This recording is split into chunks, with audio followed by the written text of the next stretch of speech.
आदरणीय मंच और सभा में उपस्थित प्यारे प्यारे बच्चों, भाई बहन, आज इस डोंडी के लिए बहुत इम्पोर्टेंट डे है। इम्पोर्टेंट डे इसलिए है कि अभी जो हमारी प्यारी सी लड़की एक बात बोली कि आप धर्म की रक्षा करो, धर्म आपकी रक्षा करेगा। लेकिन उसने एक बात बोली कि आप संविधान की रक्षा करो, संविधान आपकी रक्षा करेगा।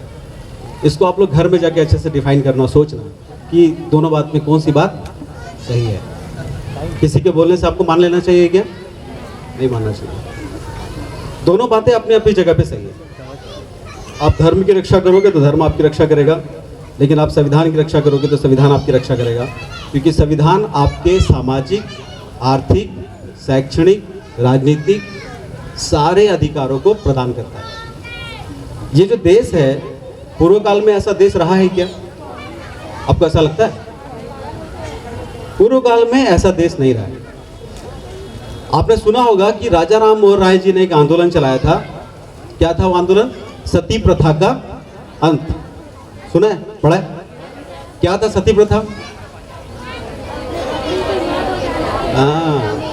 अगर पति मरा तो पति के साथ पत्नी को, अभी ऐसा कर सकते हैं क्या? क्यों नहीं कर सकते भाई? करना चाहिए। क्यों नहीं करना चाहिए? संविधान में लिखा है, इसलिए मान लेंगे क्या?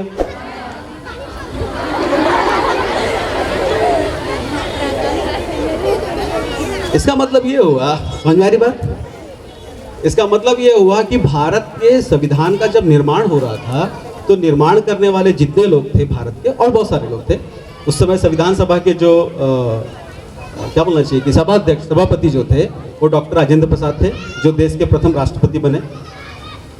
उस समय नेहरू जी कांग्रेस के लीडर थे और बाद में वो प्रधानमंत्री बने। डॉक्टर बाबा साहब अम्बेडकर जो संविधान सभा में थे वो ड्राफ्टिंग कमेटी के चेयरमैन थे। राजगोपालाचारी भी थे, वो बाद में प्रथम गुलाम भारत में, जो भारत अंग्रेजों का था, उसमें प्रथम गवर्नर जनरल बने। तो कहने का मतलब ये है कि उस संविधान के अंदर एक कानून बनाया गया। पहले भी एक कानून था कि क्या कानून था कि अगर पति मर गया तो पत्नी को जला दिया जाएगा। ऐसा कानून नहीं था कि पत्नी मरी तो पति को जला दिया जाएगा। अगर ऐसा होता तो चल जाता, चलता? मेरे हिसाब से अगर ऐसा होता तो चल जाता, क्योंकि बात इक्वालिटी की होती कि पत्नी मरी तो पति जला दो। भाई पति मर गया तो पत्नी को जला रहे हो, तो पति मरा मतलब पत्नी मरी तो फिर महिलाएं बोलती इक्वालिटी है, ठीक है, समानता का अधिकार, it is right to equality, equality है, इसको समानता बोलते हैं, बराबर। तो ऐसा लगता कानून बराबर है, लेकिन ऐसा नहीं था। समाज पुरुष प्रधान समाज था, और इस पुरुष प्रधान समाज में आप चूंकि महिलाएं ज़्यादा, इसलिए आपको बता रहा हूँ कि महिलाओं को पढ़ने का अधिकार भी नहीं था। और जब कोई आदमी पढ़ा लिखा नहीं होता है तो वो जानवर से भी क्या होता है? मतलब इस देश के अंदर जब संविधान नाम की चीज़ नहीं थी, ये देश जब गुलाम था, तब इस देश में महिलाओं की स्थिति जानवरों से भी, सिर्फ महिलाओं की स्थिति थी ऐसा है क्या? पुरुषों की भी थी। पुरुषों को भी बहुत सारे जो ऐसी जातियां थी जिनको पढ़ने का अधिकार नहीं था। और जब देश आज़ाद हुआ और आज़ादी के साथ साथ जब संविधान लिखा गया तो सारे लोगों को पढ़ने का अधिकार मिला। उसका फ़ायदा क्या हुआ? उसका फ़ायदा ये हुआ कि ये जो भारत जो बहुत बैकवर्ड था, इसके ऊपर कोई भी आके आक्रमणकारी राज कर लेता था। आपको पता है ना, मुगल आए वो पिट के चले गए, फिर अंग्रेज आए वो पिट के चले गए। आज ऐसा हो सकता है क्या?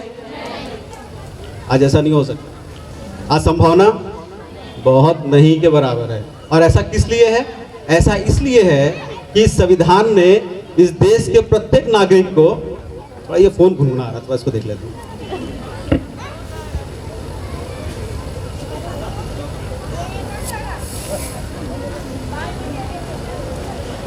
तो इस संविधान ने इस देश के प्रत्येक नागरिक को अधिकार दिए। हम लोगों ने अभी जो पढ़ा ना, प्रियम्बल पढ़ा, वो एक्चुअल में संविधान का क्या है? कोर है, उसकी आत्मा है। वो क्या कहता है? सभी नागरिक को बराबर अधिकार होंगे, सारे अधिकार होंगे, लिखने के, पढ़ने के, सामाजिक, आर्थिक, शैक्षणिक। ऐसा होगा क्या? अगर मान लो आप लोगों को पैसा अधिकार रखने का अधिकार अगर आपसे छीन लिया जाए तो अच्छा होगा क्या? क्यों नहीं होगा? क्यों नहीं होगा? बुराई क्या है? लड़कों के पास पैसे रहेंगे, लड़कियों के पास नहीं रहेंगे। आप लोग को लग रहा है ना बहुत गलत होगा, ऐसा लग रहा है ना, लेकिन पूर्व काल में ऐसा था। कुछ लोगों के पास पैसे होते थे, बाकी लोग को पैसे रखने का अधिकार नहीं है। आपको बता दूं, इस देश के अंदर बेगारी प्रथा थी। बेगारी का भी नाम सुना है? बेगारी का मतलब यह होता है कि कोई आदमी किसी के घर में काम करे और उसके एवज में वो उसको पुराना कपड़ा दे दे, खाने को दे दे, बात खत्म, अभी तू जा। क्या ये अच्छा था? नहीं। कॉन्स्टिट्यूशन आया और कॉन्स्टिट्यूशन ने आकर के लेबर लॉ बनाए, मजदूर के लिए कानून बनाया, मिनिमम रोजी फिक्स हुई, मिनिमम घंटे फिक्स हुए, ठीक है। तो ये सारा का सारा किस वजह से हुआ? ये जो हमारे भारत देश के जो तमाम जो बुद्धिजीवी जो तब लोग थे, उन्होंने जब इस संविधान का निर्माण किया कि अब ये देश इस तरीके से चलेगा, इस संविधान के माध्यम से चलेगा, तो इस संविधान ने इस देश के समस्त लोगों को, समस्त नागरिकों को समान अधिकार दे दिए, समान अधिकार दे दिए। आप में से अगर कोई मेहनत करे तो वो इस देश का प्रधानमंत्री बन सकता है ना? बन सकता है, मेहनत करे तो। पहले ऐसा नहीं था, पहले राजा का बेटा ही राजा बनता था। अभी ऐसा हो सकता है? अभी कोई बोलेगा मैं राजा हूं, मैं राजा हूं, मैं, और आप लोग को बोलूंगा मेरा बेटा राजा होगा, मानोगे? क्यों नहीं मानोगे भाई? मैं राजा हूं। मतलब कहने का मतलब ये है कि कॉन्स्टिट्यूशन ये कहता है, उसने हमको सिखा दिया, हमको उसको उसने पढ़ा दिया कि जो नोटों से जीत कर जाएगा, हमारे वोटों से जीत कर जाएगा, ठीक है, वही इस देश का राजा होगा, प्रधानमंत्री होगा, विधायक होगा, सांसद होगा, पार्षद होगा, सरपंच होगा। ये किस वजह से है? कॉन्स्टिट्यूशन की वजह से। पहले ऐसा था क्या? तो पहले अच्छा था क्या? क्यों? पहले क्या होता था पता है? राजा जब राजा होता था तो राजा देखता था कि उसका कलीबी कौन है, उसका रिश्तेदार कौन है, तो वो न्याय क्या करता था? उसी के पक्ष में करता था, क्योंकि राजा था। अभी ऐसा हो सकता है क्या? नहीं। लड़कियों के लिए अलग न्याय, लड़कों के लिए अलग न्याय होता था। अभी ऐसा हो सकता है? आप लोग मानने को तैयार हो? ये सारा का सारा कॉन्स्टिट्यूशन की वजह से हुआ है। अच्छा है ना? अब मुझे बताओ, अब किसकी रक्षा आपने करनी चाहिए? क्यों करनी चाहिए? क्योंकि संविधान आपके अधिकारों की रक्षा करता है, इसीलिए आपको संविधान पढ़ना चाहिए। आपको धर्म नहीं पढ़ना चाहिए, ऐसा नहीं कह रहा हूं, आपको धर्म भी पढ़ना चाहिए।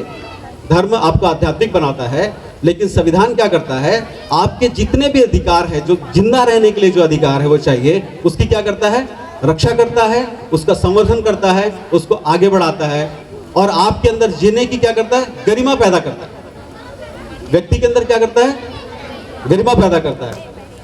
आप लोगों के मन में यह भावना अभी आती ही होगी कि हम किसी लड़के से कम नहीं है, ऐसा है ना? कितने लोगों के अंदर है? अच्छा, बाकी लोगों के अंदर? बहुत बढ़िया, वेरी गुड। और ये किस वजह से हुआ है? ये संविधान की वजह से हुआ। ये संविधान पिछले 70 सालों में जो इसने अपना काम किया, तो बहुत से लोग बोलते हैं कि संविधान ने क्या किया, तो मैं कहना चाहता हूं कि संविधान ने ये काम किया कि आज हमारे अंदर क्या है? समानता है। संविधान कहता है कि हमें धर्म के आधार पर भी एक दूसरे के साथ भेदभाव नहीं करना चाहिए। करना चाहिए? क्यों नहीं करना चाहिए? सवाल पैदा होता है। क्योंकि धर्म व्यक्तिगत मामला है, आदमी तो आदमी है। संविधान हमारा कैसा है? मानवतावादी है। वो कहता है ये लड़का है, ये लड़की है, ये प्राणी है, ये हिंदू है, ये मुसलमान है, ये सिख है, ईसाई, इसको वो संविधान उस लेवल पर नहीं मानता। आपको धर्म की क्या करता है? स्वतंत्रता देता है। जैसे टीचर, जब टीचर अपने क्लास में जब आपको विज्ञान पढ़ाता है, तो क्या वो जाति के आधार पर या धर्म के आधार पर भेदभाव करता है? अगर करेगा तो? अच्छा, विरोध करोगे? क्या होगा? जो समाज के अंदर जो इक्वालिटी आनी चाहिए, जो धर्म के आधार पर अगर भेदभाव करेगा, तो जो नॉलेज मिलना चाहिए वो सबको मिलेगा बराबर। और जब समाज में जब वो नॉलेज बराबर नहीं रहेगा, तो ये भारत क्या हो जाएगा? ऊपर नीचे हो जाएगा। कुछ लोग ऊपर हो जाएंगे, कुछ लोग नीचे हो जाएंगे। और जब ये ऊपर नीचे हो जाएगा तो क्या होगा? जो विश्व के अंदर हमारी छवि क्या हो जाएगी? खराब हो जाएगी। कैसे लोग हैं ये? कैसे करते हैं भाई लोग? ये तो पति मरता है तो पत्नी को जला देते हैं। लोग हंसेंगे हम पे, नहीं हंसेंगे? हंसेंगे। तालिबान अभी अफगानिस्तान में आ गया है ना, बॉर्डर देख रहे हो ना, उसको आजादी मिल जाएगी हमारे ऊपर हमला करने, क्योंकि हमारे अंदर क्या रहेगी, हमारे अंदर भेदभाव पैदा होगा। हमारे अंदर जो है वो क्या होगा, हमारे मन में क्या होगा, भेदभाव पैदा होगा। और ये संविधान नहीं चाहता है कि हमारे अंदर किसी भी प्रकार का भेदभाव उत्पन्न हो। संविधान हमें राष्ट्रवादी बनाना चाहता है। वो संविधान चाहता है कि हम एक राष्ट्र बनाएं, एक ऐसा राष्ट्र बनाएं जो आज जो ताकतवर है ना, चाइना या अमेरिका, ये उससे भी ताकतवर हमारा राष्ट्र बनाना चाहता है। ये संविधान चाहता है कि इस देश का जो प्रत्येक नागरिक है वो नागरिक पैसे वाला होना चाहिए, वो एजुकेटेड होना चाहिए, उसके पास सारे उसके अधिकार होने चाहिए जो जिंदा रहने के लिए बहुत जरूरी है। क्या संविधान गलत कर रहा है? कहने का मेरे मतलब ये है कि हमारे जो महापुरुष हैं जिन्होंने इस संविधान का निर्माण किया है, वो जब संविधान बना रहे थे तब उनकी नजर में आप लोग थे। संविधान कब बना? 1949 को बन के पूरा हुआ। लागू कब हुआ? 26 जनवरी 1950 को। जब वो लोग संविधान सभा में बैठे हुए थे, उस समय आप जो लड़कियां बैठी है ना, वो सब लोग उनके दिमाग में थे कि हमारा देश कैसा होगा, ये देश कैसा होना चाहिए। पहले देश कैसा था मैंने बताया आपको, लेकिन अब वर्तमान में देश कैसा है? अब आप सब लोगों के अंदर मतलब अपेक्षा है कि हम भी कलेक्टर बनेंगे, हम भी टीचर बनेंगे। ऐसी आशा से पढ़ रहे हो ना आप लोग, कि और कुछ सोच के पढ़ रहे हो? क्या सोच के पढ़ रहे हो? कुछ बनेंगे, कुछ करेंगे, हमारा भी स्वाभिमान होगा, हमें भी लोग याद करेंगे, हम भी मंच पे माइक पकड़ के बोलेंगे, हमको भी कोई सुनेगा। ऐसी इच्छा है ना? ये सारे के सारे जो अधिकार है ये हमें अपना संविधान प्रदत्त करता है। और अगर मान लो इस अधिकारों को देने से कोई मना करता है तो फिर कौन रोकेगा? कौन रोकेगा? कौन रोकेगा? कैसे रोकेगा? एक्चुअल में संविधान जो है वो अपनी कुछ उसकी इकाई, मूल इकाइयां है, उसके माध्यम से चलता है। कुछ संस्थाएं हैं, ठीक है, जैसे संसद भवन है, न्यायपालिका है, प्रशासन है। ये 3 मूल इकाई है जिसके माध्यम से संविधान इस देश में क्या होता है, चलता है, रन करता है। अगर मान लो इस तीनों जगह करप्ट लोग चले जाएं, भ्रष्टाचारी लोग चले जाए तो क्या होगा? कोई देश बेच के बच जाएगा। कोई जो सुप्रीम कोर्ट का जज या कहीं का भी जज जो है वो गलत फैसले सुना देगा। तो जो सुप्रीम कोर्ट है उसकी जिम्मेदारी ये है कि वो संविधान को ठीक से डिफाइन करे और संविधान का कानून जो है वो ठीक से उसका पालन हो रहा है कि नहीं हो रहा उसको देखे। जो संसद भवन है उसकी जिम्मेदारी क्या है? कानून बनाना। क्या काम है उसका? कानून बनाना।